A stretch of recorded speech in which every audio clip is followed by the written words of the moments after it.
only LeBron James. Hey LeBron, thanks so much for joining us again on Storytime, sir. We really appreciate you. Thanks for having me back so soon, DJ. Oh, it's our pleasure. Now we've got just a few questions for you about your new book if you're up for it. Of course, ask away.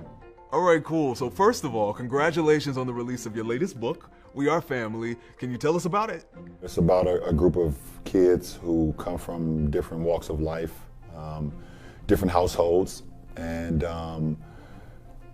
they all have their struggle. They all have their own personal struggle, family struggle, but through the sport of basketball and through a community, they end up intertwining with one another and join forces that nobody ever seen coming. And they become a group of friends. They become what we call a brotherhood. It's pretty unique. Got it.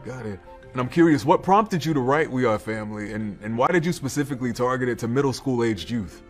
I specifically targeted middle school it's because I feel like those are the midsection of adolescent years. It's like you left elementary, so you're trying to grow up a little bit more, and you have not quite got to become a teenager yet, so you're kind of in the middle, so you're kind of learning a little bit about yourself, or you don't know anything about yourself, and you're trying to, cipher who's your friends, who you want to get along with, who's your favorite teachers, things of that nature, and you're kind of just going through so many emotions and so many things on a day-to-day basis. You just kind of just juggling. So I feel like, but you also understand, some things that you can't understand in elementary. Your mind isn't quite there yet. But I think once you get 11, 12, 13, your preteen age, you start to kind of understand some things that's going on in your life and in your surroundings. So that's kind of why I picked the age. Now, I'm sure everyone is on the edge of their seat wanting to find out more about We Are Family. Would you mind giving us a sneak peek? I'll be happy to. I am LeBron James, and we are reading some of We Are Family. I'm getting to my reader's comfortable position. Jaden dribbles out wide and picks up the speed as he starts to drive. He's coasting, pushing, just a few steps outside the lane. Then at the last minute, he looks up to see Roddy slides into the paint, his wide shoulders forming an impenetrable wall just in front of the basket. Without hesitation, Jaden picks up his dribble and stops in his tracks. "What are you doing?" Roddy says. I was driving. I was doing what you said, but then I saw you, and what? And I didn't know you were gonna guard me. So you're saying you can't drive if someone is guarding you? Jaden sighs, shifts his weight from his right leg to his left. "No, I didn't say that. I just wasn't expecting you to step in front of me, and you're big, way bigger than me. Nobody I play is gonna be that big." "Okay, help me understand then." Roddy grabs the bill of his cap and slides it around to the back, freeing his face of the shadows that have been crisscrossing his deep brown skin. "I see somebody getting up when it's still dark outside, putting in the work while everybody else sleeps. And I assume he's trying to ride this thing till the wheels fall off. Play D1, make millions in the NBA, take care of his family." He pauses, let his expression go hard. "But maybe I got it all wrong." Jaden waits for Roddy to say something else, to ask a question perhaps, but he has nothing to say. He only waits. "This is what I want," Jaden says finally. "I want to make it to the league. I want to take care of my mom and my grandma. I want to make it so my mom never has to work again. I mean, she'll probably work anyways just because I think she likes to stay busy, but I want her to work for fun, not because she has to." Jaden stops talking, then he lets his eyelids drop. He can feel it coming again, the stabbing sense that he's not doing enough for the woman who has done everything for him. "Okay," Roddy says, "that's exactly what I thought. But let me ask you this. Do you think it's going to be easy to make all that happen?" Jaden laughs. "Nah, man. Of course it won't be easy. I got a cousin that played at Wake Forest.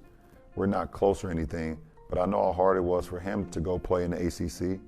He was hitting the weight room first thing in the morning and conditioning in the afternoon, going to practice, watching film." Roddy holds up a giant hand to cut off Jaden's words, and the hand, as Jaden can see, as if the moon has eclipsed the sun. "This ain't what I'm talking about. The gym? The weight room? That's the easy part. It's everything else in life that's going to be hard. I don't know what you mean, Jaden says. Once again, Roddy takes the ball from Jaden's hands. This right here, he says, holding the brown orb high. You got this. It's in you. You're a baller. And balling comes easy. But being able to hoop ain't going to be good enough to go to college or to the league. Trust me on that. What does it take then? The main thing, Roddy says, is that you got to know how to see a challenge and can drive into the goal anyway. There's a minute of silence before Jaden, now embarrassed, says quietly, like when you step into the lane, right? I stopped when I should have kept going and tried to score, huh? Exactly, Roddy says. All you knew was that I was bigger and stronger than you, but you didn't know what happened if you would have actually went up against me. I could have defended you close or forced a miss or could have blocked your shot completely. But on the flip side, you could have driven in, shot around me, and scored anyway. Or most likely, and especially if I was a kid your age, I would have fouled you and you've been on the line. Roddy fires the ball back at Jaden, who catches it in his chest. The point is, you can't stop, no matter how big the dude is in the paint. Jaden nods, and with the fire in his belly, he dribbles back outside the arc. I'm ready now, he says. Watch. I wish I could, little man, Roddy says, glancing at his phone. But I got a feeling you'll probably need to get ready for school. In an instant, Jaden's stomach clenches tight, like Graham's teeth when she catches Jaden playing NBA 2K instead of studying. He'd completely forgotten about the time. Now Grams is going to kill me, and what a slow, torturous death it would be. He can see her now. You're a student athlete, not an athlete student, Jaden. Don't ever get it twisted. With his mouth dry like sandpaper and nervous perspiration dotting his hairline, Jaden quickly thanks Roddy for talking to him and waves goodbye. At that point, there's only one thing left to do. Run. Story time with LeBron James. We are family. Get your copy. Amazing. That's right. Get your copy and your shoes too. Thank you so much for being here, LeBron. It means a lot to us. And congratulations again on your new book, We Are Family. Absolutely. I hope everyone enjoys the book. I'm sure we will. All right, so you heard from the man himself. We're so glad King James could join us, and thank you all for tuning in too. Now that's it for this episode of Storytime. As usual, we appreciate your company. Starting to feel like a Laker? I am a Laker. I'm definitely a Laker. I feel it, and I'm happy as hell to be one.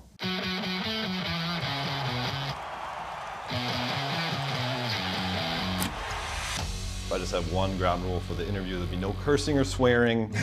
Please watch your mouth. No, the lady set me straight. Okay. The lady set me straight last night. You already knew the rules. As a finely tuned athlete for years, you've worked on your body. But were there any times in your life or in your career where you started to put more emphasis on the mental fitness side of things? Yeah, I would say probably the last 8 years. And the one instance that I could think about right off top was after the loss to Dallas in the 2011 finals. I knew that the physical side wasn't going to just be enough, and also the level of scrutiny that I was dealing with and how I got out of my comfort zone. I lost the love of fun for the game, and I knew that was the mental side. And once I started to not only build the physical side, which I pretty much knew how to do, but also elevate the mental side of it, not only just I don't want to say the mental side of the game, but the mental side of the approach, the physical fitness of the mind, and how to have the mind as strong no matter what's going on, no matter the circumstances, no matter the scrutiny, no matter the adversity, to always kind of be even keeled. I think that's when it kind of changed for me. We've seen you in heated playoff series be sitting on the bench, completely still, completely calm, eyes closed, collecting yourself. How have mental exercises like that helped you succeed in your career? I think it's helped tremendously, Dave. I mean, to be able to be in a packed arena on the road with 20,000, 22,000 people, screaming fans, going crazy, the level of the pressure of the game, to be able to find a moment, 2 minutes or 1 minute or whatever, 30 seconds, to be able to just to close my eyes and just kind of relax myself and calm myself, take deep breaths, give myself an opportunity just to have an inner personal self it's meditation basically. Has worked tremendously for me in my career. When we talk about the playoffs, I think back to the last time you made it, 2018. Played 82 games in the regular season, first time in your career. Got to the finals for the 8th time straight in your career. And it seemed like the special sauce in between games was sleep for you. And I know that the Calm app can aid you in your sleep. How do you use it to monitor your sleep or track your sleep now? Well, I would be wrong if I didn't go without mentioning my wife. She introduced me to the app over a year ago. And ever since over a year ago, I have not, and this is a complete true story, I have not either went to sleep at night or taken my daily naps without turning on the app. It's something that calms my mind. It's something that puts me in a very calm state of mind to be able to get as much sleep and deep sleep, REM sleep, as possible. And one thing that I learned early on in my professional career is that the best recovery, as much ice, as much cold tanks, as much massaging, as much whatever you can do can never ever substitute for sleep. That is the greatest recovery for an athlete like myself, for athletes all over the world, for people all over the world. The greatest recovery is actual sleep. That's when the mind and the body is at ease. That's when the body is recovering.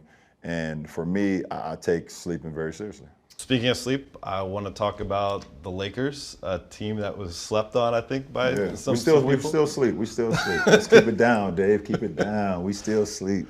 Well, I mean, listen, you guys are taking team photos on the plane, ugly sweater party, a lot of team camaraderie off the court. On the court, you and Anthony Davis became the first pair of Laker teammates since Shaquille O'Neal and Kobe Bryant to go 70-plus points in back-to-back games.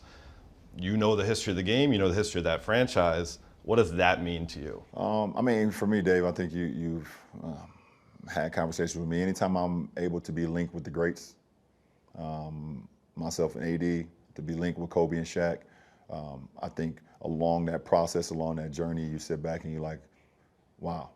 Because when we're in it, we have no idea. We had no idea what we were doing. We're just trying to win ball games, put ourselves in a position where our teammates feed off of us. But when you have moments like that throughout a season or throughout your career, sometimes you're able to sit back and appreciate it. Sometimes you're not. But to hear it from you and to see it, it's pretty cool. And I mean, we love our team. It starts with me and AD both on and off the floor, how our approach is both on and off the floor, and it trickles down to everybody else. But everyone is an MVP. Everyone has a role on our team, and everyone's accepting their role and being an MVP in their role, and you can't ask for more than that. And you've accepted a new role. Year 17, playing point guard for the first time in your career, leading the league in assists. I want to know, is there like some sort of washed king list that you keep at home in the summertime, all the people that were casting aspersions? What's fueling this run for you? I think myself. I mean, I'm fueling myself. My teammates is fueling me. My kids is fueling me. And the list is fueling me as well. But, for me, to be able to be in a position where my teammates trust me to handle the ball and be the point guard, I have not done it since probably like 2 weeks into my rookie year. I did it for a little bit, and Paul Silas knew that I needed to be on the wing. But for me to do it in my 17th year with the amount of minutes that I've played, with the amount of games that I've played, and my teammates to trust me, it means a lot. LeBron, you mentioned your family fueling you. Of course, you're a family man, raising 3 beautiful children. Yeah. Your wife, Savannah, your oldest, Bronny, is going to be traveling halfway across the country with Sierra Canyon High School to play against your alma mater, St. Vincent, same area. I know you hope to get there, weather permitting. Yeah. But what emotions is this event, this game, stirring up? A lot. Because obviously everybody know that St. Vincent St. Mary is when I became, or people started to recognize me from a national standpoint. And for it to be, 15 years later, and my son is about to play a high school game versus my alma mater in our home state. The only thing that would have been more emotional is that if my son was playing St. Vincent St. Mary at the LeBron James Arena in Akron. that would have been like, I think it would have been too much. I think it would have been too much, but it's just a pretty cool thing, man. You don't know how things will line up in life, and it almost seemed like it's just all coming back full circle. Seeing my oldest son doing the things that he's doing, I'm proud of him and his basketball club. They got a great team, but more importantly, they're just great kids. You once said that you really enjoyed playing at Staples Center on Christmas Day, but it's always been as an opponent. Yeah. This will be the first time you get to do it as a Laker. Right. What's that moment going to be like for you? I mean, Christmas is definitely one of the greatest gifts that we have. One of the best dates that we have, and for me to be a Los Angeles Laker and play inside Staples Center, to see all that purple and gold, to have all our families there, for us to be able to to play the game that we love. I mean, it's a beautiful thing. It's not much more that you can ask for. For me personally, being a basketball player, being a Laker, and hosting a home game inside of Staples is going to be one heck of a day. Of course, you guys are playing the team that you played on opening night. Yeah. One of the few teams to get your number this year, but they're going to be fully healthy this time around, with Paul George now playing. Can you just break down that matchup? What are we going to expect to see on the court? I mean, I don't know. I mean, it's two fierce teams for sure. It's two competitive teams, two competitive coaching staffs, and so I mean, you can expect a lot of competition. And may the best team that night wins. You don't know how the ball is going to go in. You don't know what's going to happen